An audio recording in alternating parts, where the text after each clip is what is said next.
Ika-220 taon ng panahon ng Jayanan. Matapang na ipinagtanggol ni Guan Yu ang Maicheng.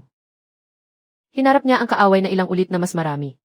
Nakipaglaban siya kasama ang mga kawal hanggang sa huling patak ng dugo. Ngunit sa huli, nasadlak siya sa ganap na kapahamakan.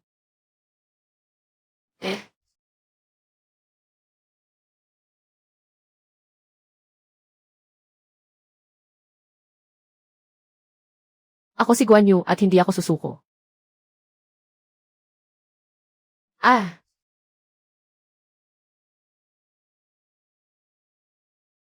Kung maibabalik ko lamang ang nakaraan. Ipagtatanggol ko ang aking mga kapatid at ang dakilang Han. Ha! Nang mawala ng malay ang general. Muling isinilang siya, tangan ang alaala ng pagkawasak ng hukbo. Bumalik siya sa mahalagang sandali bago siya ipinahama. Hindi pa ako patay. Ito ang ika-24 na taon ng Jayanan.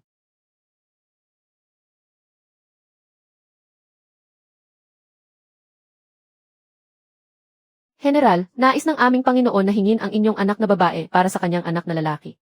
Upang maging magkatali ang ating dalawang angkan. At maitatag magpakailanman ang pagkakaibigang tulad ng Qin at Jin. Ipinasya ng Panginoon na isauli ang Jingzhou sa U.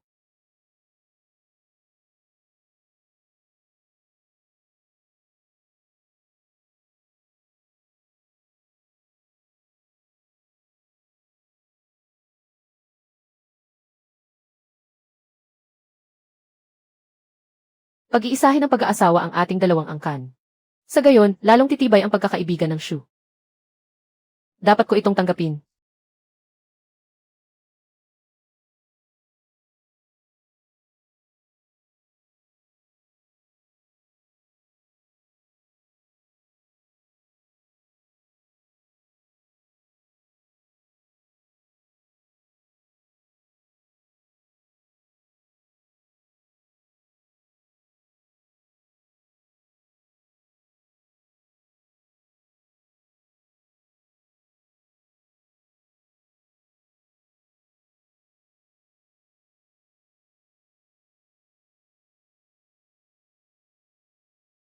Sun Quan at Lu Meng. Sa pagkakataong ito, kamatayan ang naghihintay. Panahon na ninyo.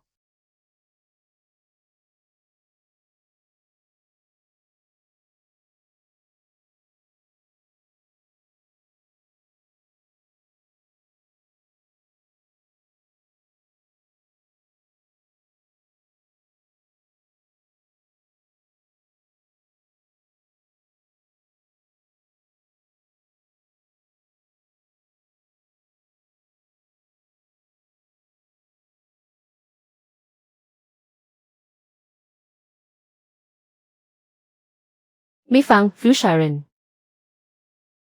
Ano ang ipinangako sa inyo ng Gu? Naglakas loob kayong ipagbili ang Jingzhou ng general. Pinagbintangan ninyo kami, gayong tapat kaming naglilingkod.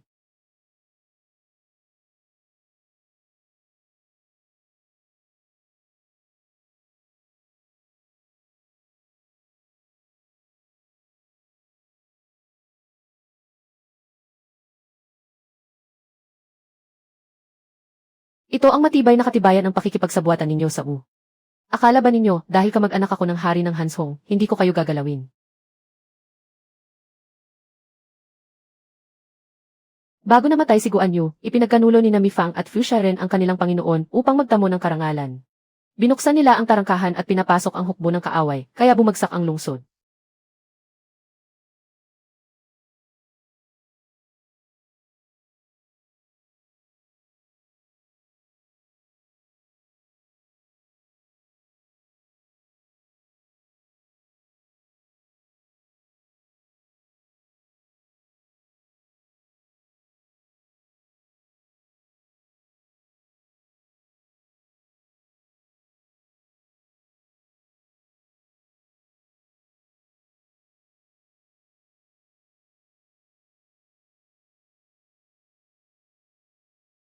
Maging aral ito sa lahat ng taksil sa kaaway.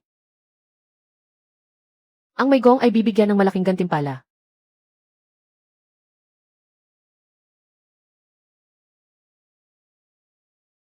Handa akong mamatay at bantayan ang Jingzhou kasama ng general.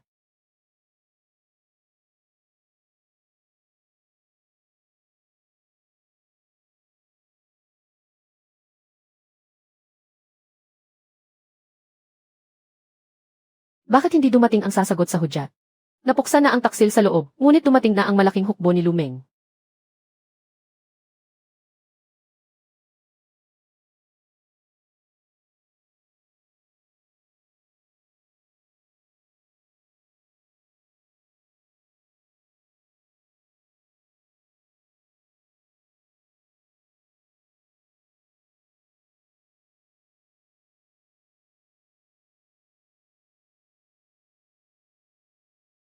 Habang nasa akin ang liham, mananatili akong buhay.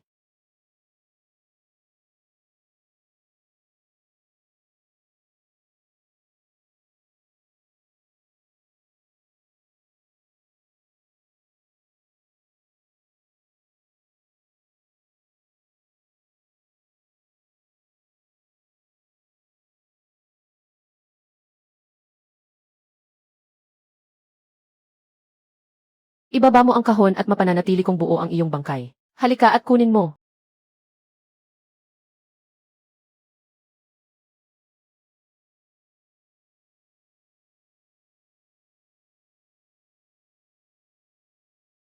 Nasa kamay na ang tatlong ruta. Ipadala ito sa Luoyang. Nasamsam na ng kaaway ang lahat ng lihim na liham sa tatlong ruta. Alam ko. Ang tatlong kopyang iyon ay sadyang ipinasilip sa kanila. Nasaan ang tunay na liham? Babantayan ng kaaway ang mabibilis na kabayo, ang mga kabalyerong bakal, at ang lihim na kahon. Ngunit hindi nila babantayan ang matandang nagdadala ng panggatong.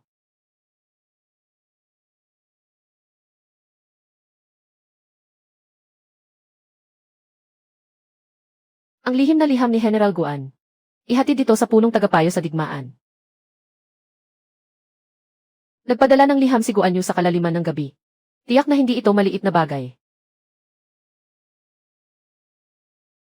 Tiyak na mag-aagaw si Cao Pi sa trono ng Han. Haharapin ni Zhang Fei ang nakamamatay na kapahamakan. Kung personal na mamumuno sa paglusob ang Panginoon, bababagsak ang Shuhan. Ano? Agarang ulat mula sa Luoyang. Tatanggapin ni Cao Pi ang pagbibitiw ng emperador sa mataas na tanghalan. Agarang ulat mula sa langsong. May nagtatagong patalim sa tolda ni General Zhang Fei. Agarang ulat mula sa palasyo. Nakasuot na ng baluti ang Panginoon. At personal na lulusob sa Jingzhou. Nahulog na silang lahat sa patibong. Ihanda ang karwahe papasok sa palasyo. Nasa kamay na ng punong tagapayo ang lahat ng lihim na liham mula sa tatlong ruta.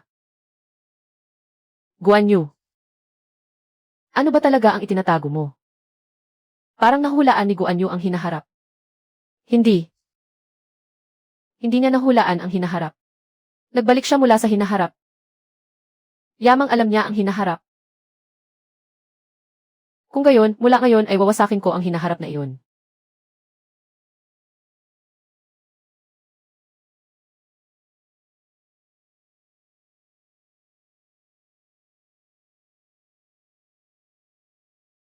Lumeng. Sa pagkakataong ito, kahit lagyan mo ng pakpak, hindi ka makalilipad.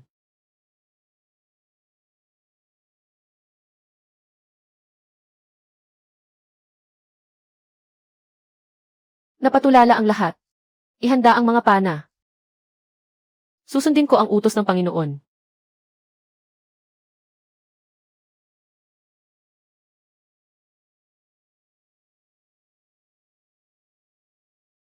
Panatilihin ninyong matalas ang inyong isip. Ayon sa balak, palihim tayong papasok sa himpilan sa tubig. Sakupin ang Jingzhou. Mahal na General.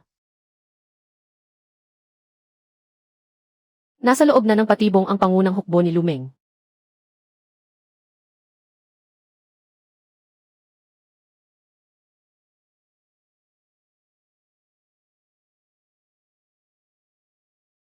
Ipasa ang kautusan.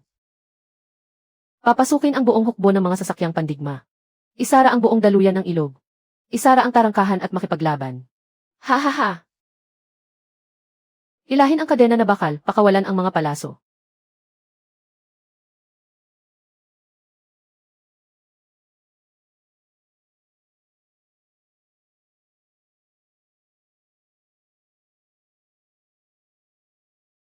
Pakawalan ang mga palaso, mga palaso. Pakawalan ang mga palaso, mga palaso.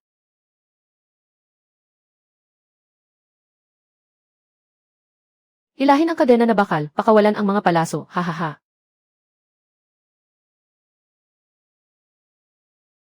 Mga daga ng gu, namnamin ninyo ang aking talim.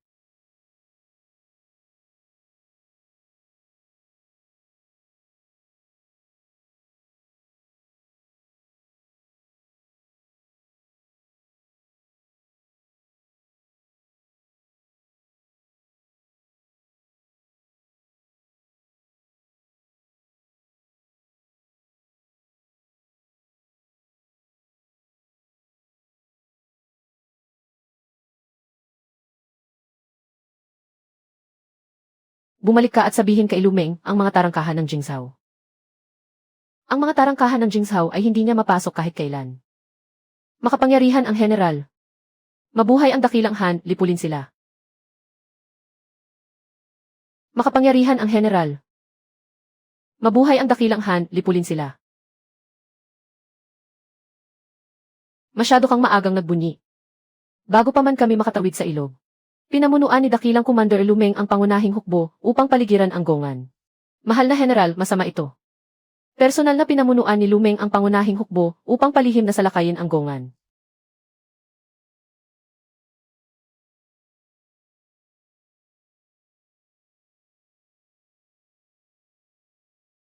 Mamamatay ang sinumang humarang sa akin. Ah!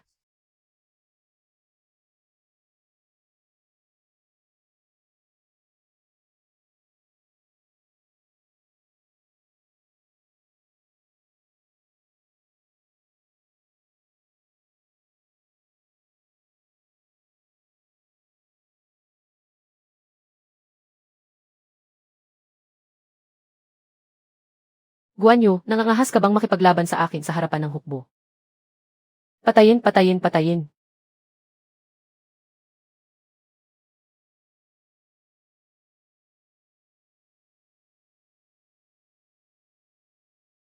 Ilang araw nang walang tigil ang malakas na ulan. Nangangamba akong babahain ang ilog ng Jingko. Napipigilan si Guan Yu ni General Pang. Sa maikling panahon, mahirap hatiin ang hukbo. Sa aking nakaraang buhay, nakilala ako sa isang labanan. Ngunit dahil sa kapabayaan, naiwala ko ang Jingzhou. Sa buhay na ito, ang Xiangfan. Kailangan kong magtagumpay sa Xiangfan at bantayan ito hanggang wakas. Buksan ang pilapil. May kautusan ang general, buksan ang pilapil at pakawalan ang tubig.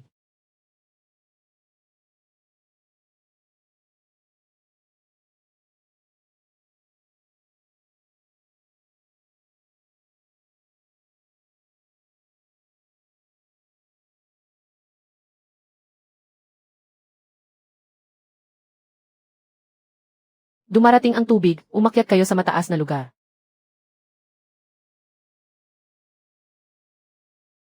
Nagkawatak-watak ang formasyon. General, hindi na natin kayang ipagtanggol ito. May nakahanda na pala siyang plano.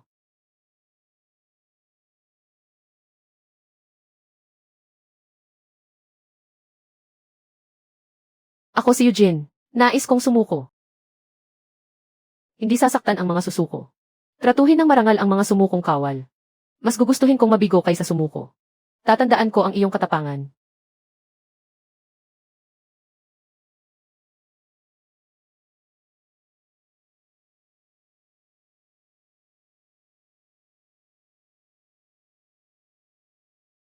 Sumuko na si Eugene. Natalo na si Pangde. Ipasa ang kautusan, mahigpit na ipagtanggol ang mga tanggulan ng Jiangling at Gongan. Walang sino mang gagalaw ng walang aking kautusang militar. Walang kawal ni isang takal na butil mula Jingzhou ang maaaring ilipat ng walang pahintulot. Sundin ang utos.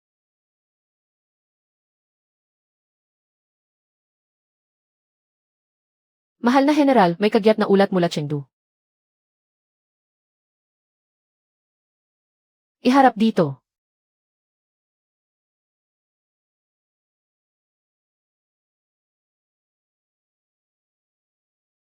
Personal na pinamunuan ng ating Panginoon ang malaking hukbo patungong Sichuan. Ipatawag ang lahat ng general upang agad na magsagawa ng pagpupulong.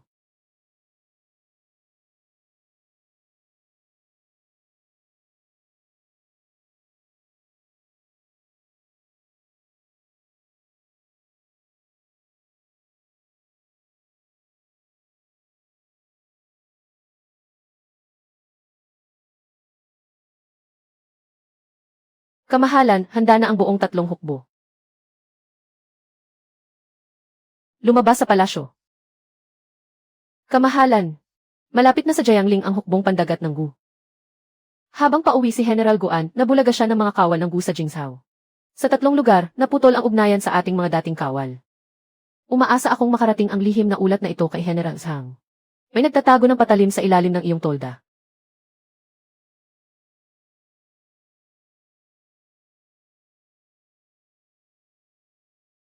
Ang usapin tungkol sa aking nakaraang buhay.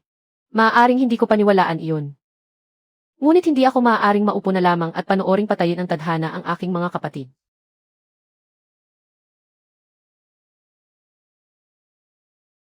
Dumating na ang punong ministro.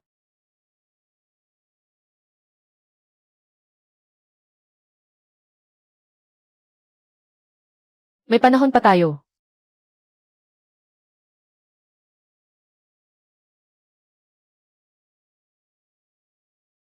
Panginoon, hindi maaaring ituloy ang paglalakbay na ito. Kongming, pati ikaw ba ay haharang sa akin? Totoong sinasalakay ng buang Jingzhou. Totoong sinasalakay ng buang Jingzhou. Totoong nabulaga si Yun Chang. Totoo ring may nagtatagong patalim sa tolda ni Ide. Nais mo bang hintayin kung isa-isa silang mamatay? Panginoon, kung magpapakilos ka ng hukbo ngayong araw, hindi na iyon pagliligtas ng mga tao. Sa halip, itutulak mo ang Shuhan pabalik sa apoy na iyon. Hindi ako naniniwala sa tadhana. Kung gayon, hinihiling ko, Panginoon, na paniwalaan mo ang nasa harapan mo.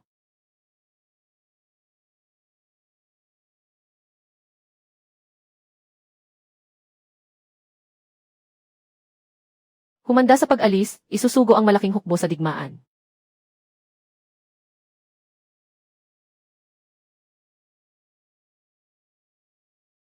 Nagbalik na si General Guan.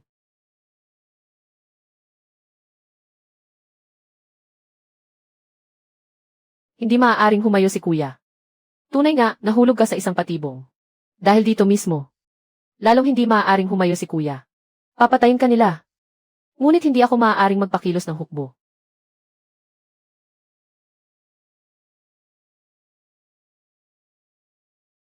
Nagpapadala ako ng hukbo upang iligtas ka. Hindi upang ipahamak ka. Ganyan din ang inakala ni kuya sa nakaraang buhay. Ngunit nang maglaon, sa iling, ang 700 kampo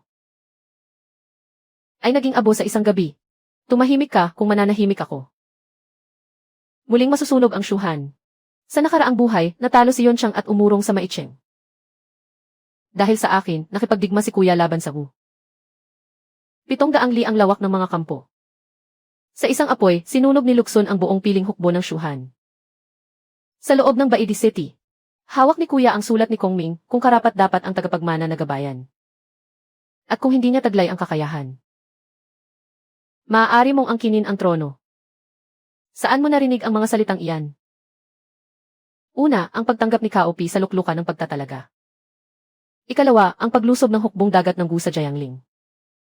Ikatlo, may nagtago ng patalim sa kampo ni Zhang Fei.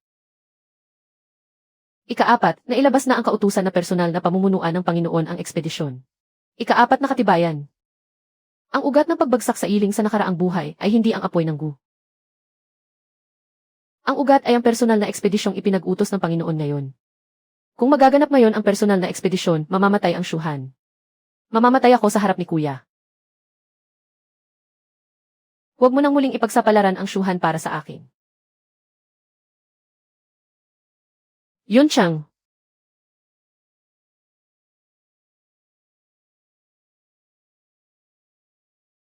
Hindi ako naniniwala sa itinakdang kapalaran. Ngunit hindi ko maaaring muling ipusta ang Shuhan. Tanggapin ang kautusan. May utos ang mahal na hari. Pansamantalang ihinto ang buong hukbo. Mula sa langsong, isang kagyat na ulat. Kumikilos na ang mga mamamatay tao. Kuya, napaaga ang itinadhanang kamatayan ni Kuya Zhang. Hindi na paaga. May humahabol sa kanyang buhay.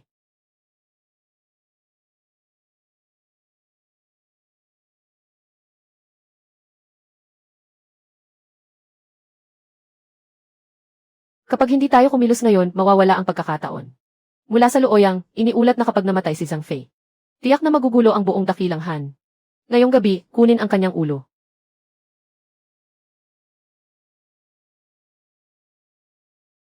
Kapag sumiklab ang apoy, tiyak na magugulo ang kampo.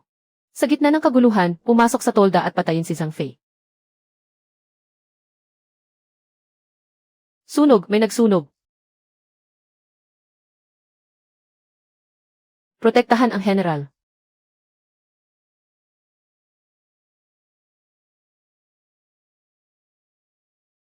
Magulo na, pumasok kayo.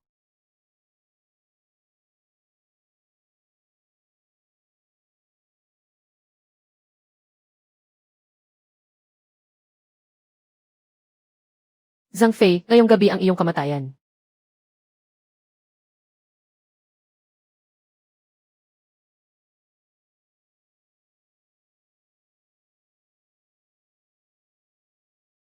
Panginoong Guan, nasaan ang tolda ng komandante?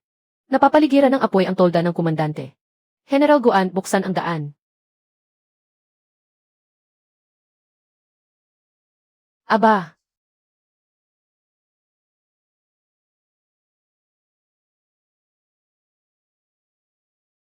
kuya, sino ang mangangahas na salingin ako?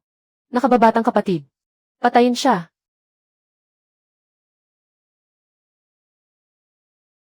Lumuhod ka, Panginoon, kahabagan mo ang aking buhay.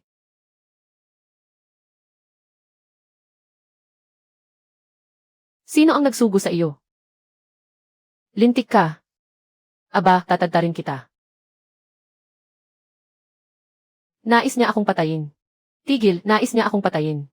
Ang pagpatay sa iyo ay maglulugmok sa buong dakilang Han sa kaguluhan. Nakababatang kapatid, kung nahuli ako ng isang hakbang. Matagal ka nang patay sa sarili mong tolda. Kung gayon, namatay ka sa kamay ng sarili mong mga tauhan. Gumising ka, nakababatang kapatid. Sino ang nagsugo sa iyo? Hindi ito ang Wu. Mula ito sa Luoyang si Sima Yi.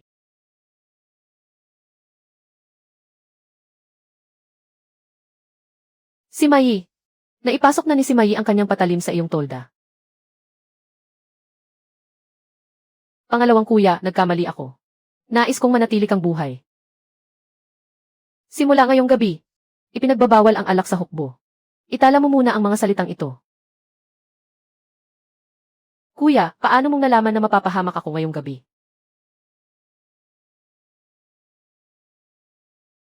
Mahal na general, may kagyat na liham mula sa punong ministro. Kumikilos na si Sima Yi. Unang taon ng Zhangwu, sa pagtatapos ng tagsibol, isang gabi. May masamang balita mula sa Luoyang. Pinipisil ng ulan sa gabi ang Luoyang. Isang lihim na ulat ang ipinadala mula sa Shuhan. Magdamag itong isinugo sa tanggapan ng mga ulat.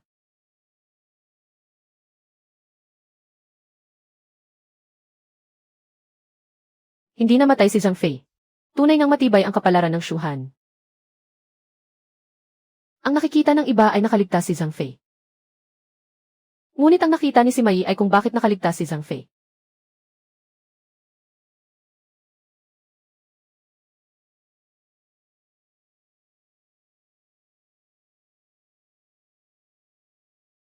Hindi namatay si Guan Yu. Mukhang may pagbabago sa unahan ng labanan. Hanggat buhay si Zhang Fei, hindi maaaring sabihing nagkataon lamang ito. Hindi ito kagustuhan ng langit o utos ng tadhana. May tao sa Shuhan. May nakaalam ng maaga kung saan magaganap ang kapahamakan. At nauna na niyang binago ang takbo ng laro. Ang ganitong kilos ay hindi waring paghahanda sa isang bagong pakana. Waring tinatakpan lamang niya ang isang lumang larong nakita na niya. Siguan niyo lamang ang taong iyon. Kasabay nito, sa gitna ng labanan sa kampo ng Shu. Maingat na pinag-aaralan ni Guan Yu at Zhu Liang ang mga galaw ng laro. Muling sinusuri ni Zhu Liang ang binagong pakana.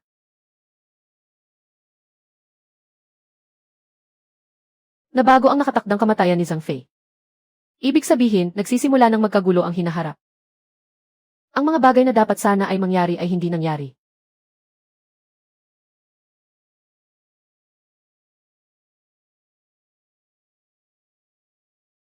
Magulat kayo, mahal na general. Nasa Jiangling pa rin si General Guanping. Nangangalap siya ng mga kawal para sa iyo, mahal na General. Si General Zukang ay kasalukuyang naghahatid ng suplay patungong Hilaga. Maaari siyang makarating sa ating unahang kampo sa loob ng 3 araw. Hindi isang Zhang Fei ang sinisikap mong iligtas. Binubuo mong muli ang mga piraso ng lumang larong dapat nang gumuho. Piraso sa piraso.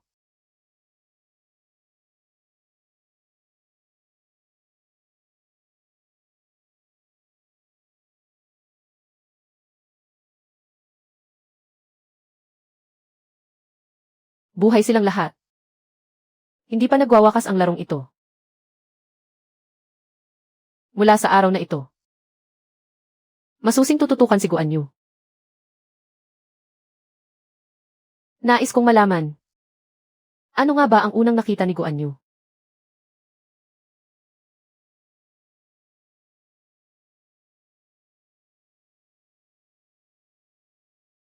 Lihim na agos sa gitna ng digmaan. Lihim na agos sa paglipas ng mga taon. Sa simula ng silangang ekspedisyon, lihim na kumikilos ang agos.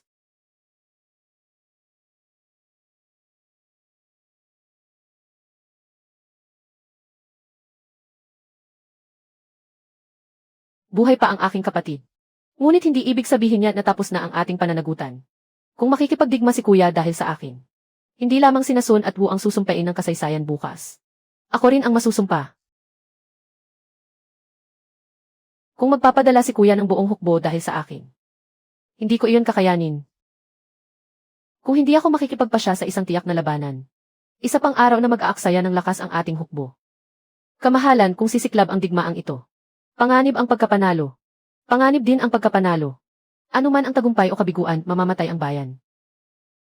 Manalo man o matalo, matindi ang pinsala sa ating lakas.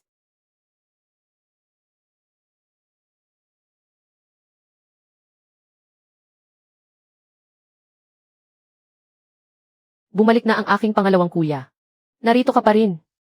Kaunti na lamang ang natitirang puwang sa puso ng magkakapatid na ito. Takot sa iyo ang iba. Takot sa iyo ang mga tao. Hindi ako natatakot. Isang tanong lamang ang itatanong ko. Ang pakikipaglaban mo ba ngayon ay laban sa U? O sa hiningang hindi mo malunok? Hindi sa wala ng landas ang kamahalan. Ngunit hindi na maaaring umatras ni isang hakbang.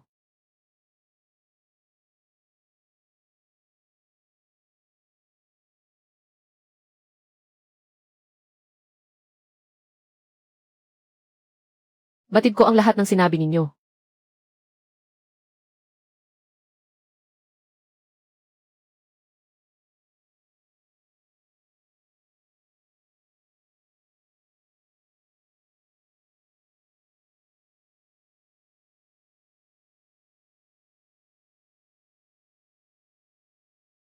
Maaaring mawala ang Jingzhou. Ngunit hindi maaaring mawala ang dangal ng bayan. Tungkol sa silangang ekspedisyon. Nakapagpasya na ako.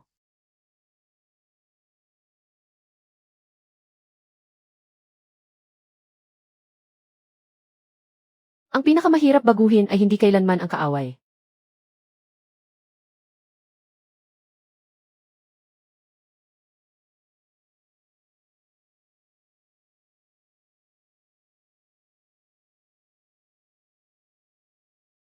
Hindi nila sinusubok ang dakilang Han. Ako ang kanilang sinusubok.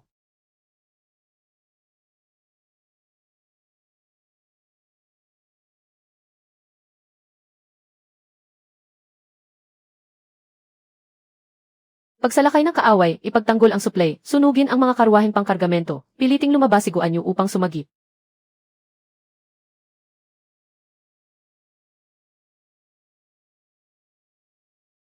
Ginoo, kumilos na rin ang mga kawal ng Wei. Hindi ito nagkataon lamang. Hindi butil ang sinusunog nila. Kundi ang ilantad ang kahinaan ni Yun Chang. Ipag-utos na tahakin ang huwad na daanan ng suplay. Panginoon, sinalakay ang daanan ng suplay. Ililigtas ba natin sila o hindi? Huwad ang mga butil.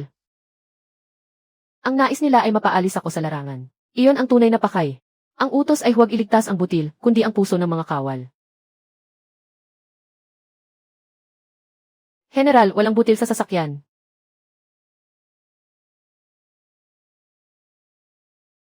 Ngayon mo lamang nalaman. Huli na. Ah! Aalis ka, nagpaalam ka na ba kay Sangyay?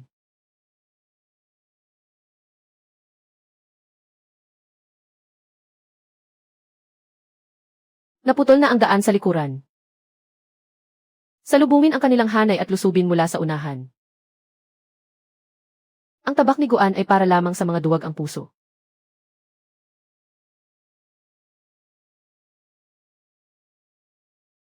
Wasakin ang hanay.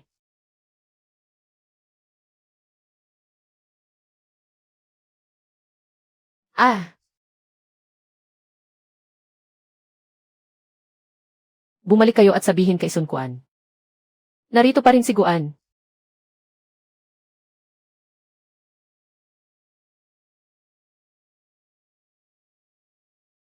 Lumayas ka.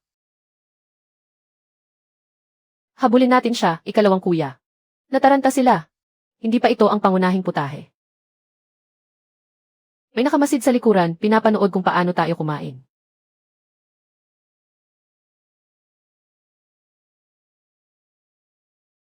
Ginoo, nagpalit ng commander ang Jiangdong. Si Luxun na. Dumating na ang tunay na bihasa sa pagsunog. Malapit nang lamunin ng apoy ang magkakadugtong na kampo.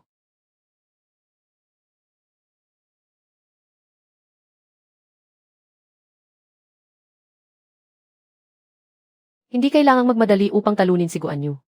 Hayaan siyang kusang pumasok dito. Isang iskolar ang mamumuno sa hukbo. Sa anong karapatan niya kami, mga veteranong general, pagharian? Sa anong karapatan niya? Sa karapatang nagmamadali kayong manalo. Hindi panandali ang tapang ang kailangan ng Jiangdong. Ang kailangan ay isang taong kayang talunin si Liu Bei.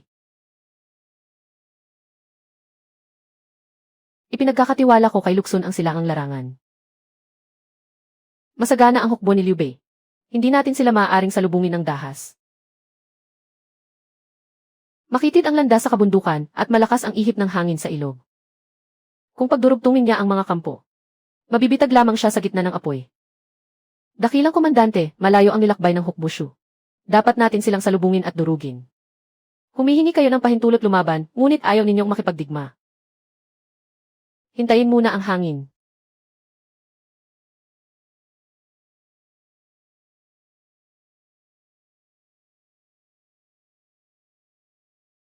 Mapapagod ang talim ng hukbo.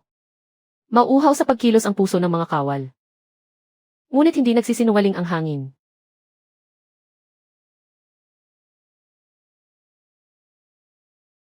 Nagsara ng kampo ang hukbugu at hindi lumalabas. Huwag mong sabihing natakot ka na. Hindi. Pinalitan lamang nila siya ng taong marunong maghintay. Hindi kailangan ng Jiangdong ng mabagsik na general, kundi ng taong marunong magtiis. Mas mapanganib ang taong ito kaysa sa biglaang digmaan. Kung hindi lalabas sa kampo at hindi makikipaglaban, manghihina ang loob ng mga kawal. Ang mawawala ay ang pagkainip. Hindi ang katapatan ng hukbo.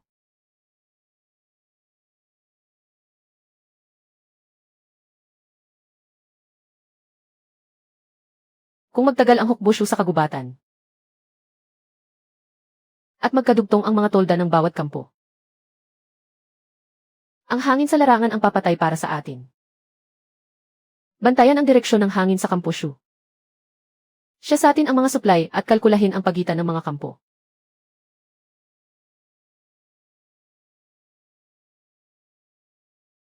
Hintayin nating mailatag nila ang buong daanan ng apoy. Hayaan silang magtayo ng kampo. Habang lalong malalim ang pagkakabaon nila, lalong lubos silang masusunog.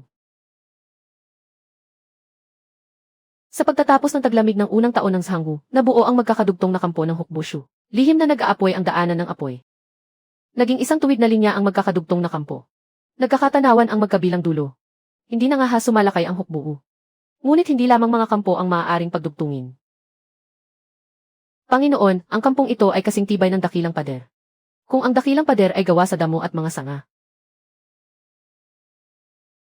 maaari rin itong tupukin hanggang sa kabilang panig.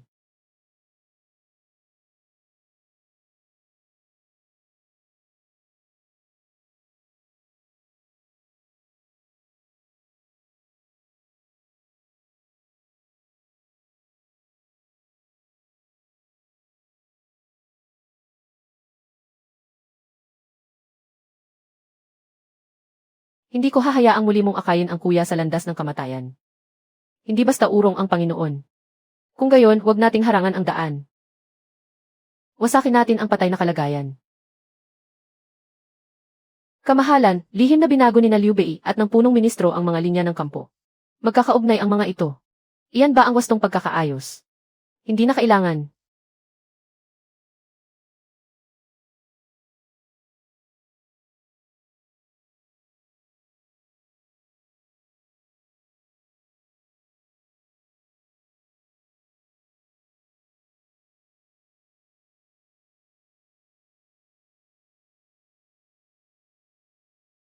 Kung hiwa-hiwalay ang pamamahagi ng mga suplay, mawawala ng bisa ang estratehiya ng punong ministro. Unti-unti man, higit pa rin iyon kaysa maabo ang lahat sa isang gabi. Pagsamahin ang tatlong imbakan sa isa. Kahit mawala ang isa, hindi magugulo ang hukbo. Nakatago rito ang mga sasakyang dagat, kamahalan. Kapag natuklasan ito ng hukbo ng Gu. Kaya hindi tayo maaaring magsindi ng mga ilaw. Kapag sumiklab ang apoy, ang lugar na ito pala ang magiging daan ng kaligtasan.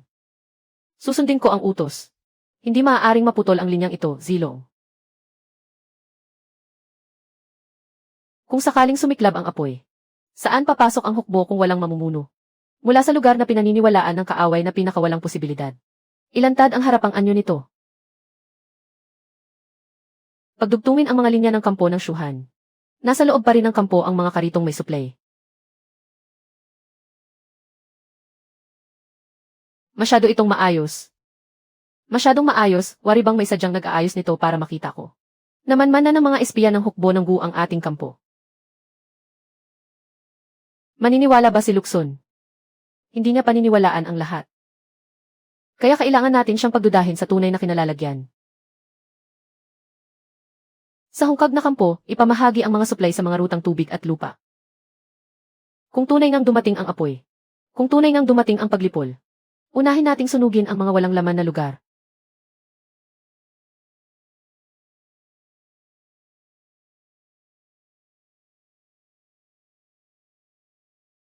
Itinaas na ang watawat ng emperador. Malugod naming tinatanggap kayo, kamahalan. Ngayong araw, tutungo tayo sa silangan.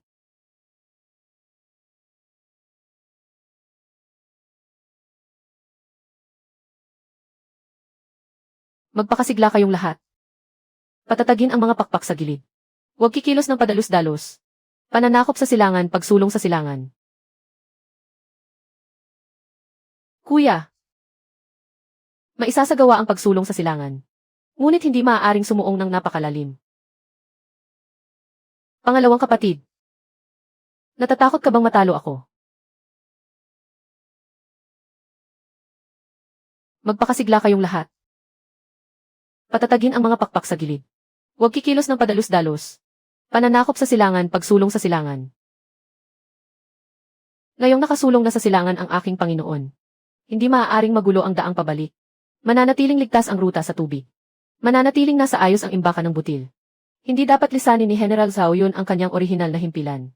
Opo.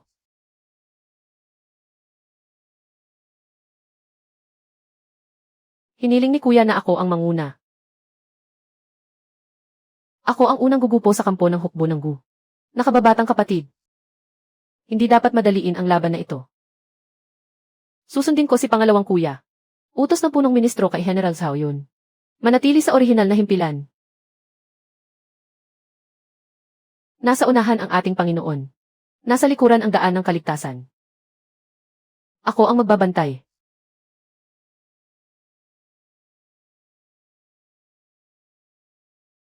Sumulong ng sabay sa rutang tubig at sa lupa. Bantayan ang kamahalan sa kanyang pagsulong sa silangan. Nalampasan na ang bangin. Pangalawang kapatid. Nakalabas na ako sa bangin. Ang paglabas sa bangin ay hindi nangangahulugang dapat tayong sumuong sa kabila nito. Kuya, maaari tayong makipagdigma, ngunit huwag na huwag tayong susulong ng padalos-dalos. Hindi ko lingid ang kabayarang hinihingi nito. Ngunit wala akong ibang mapagpipilian kundi humayo. Kailangang mabigyan ng paliwanag ang Jingzhou.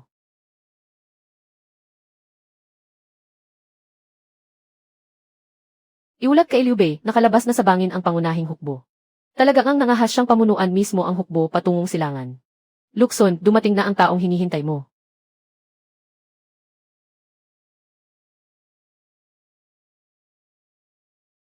Komandante, dumating na si Liu Bei. Bakit hindi natin sila salubungin sa labanan? Iyan mismo ang nais nilang mangyari, ang madali ang pagharap sa labanan. Ang kailangan ko lamang ay magpatuloy sila sa pagsulong. Sa wakas, dumating na rin.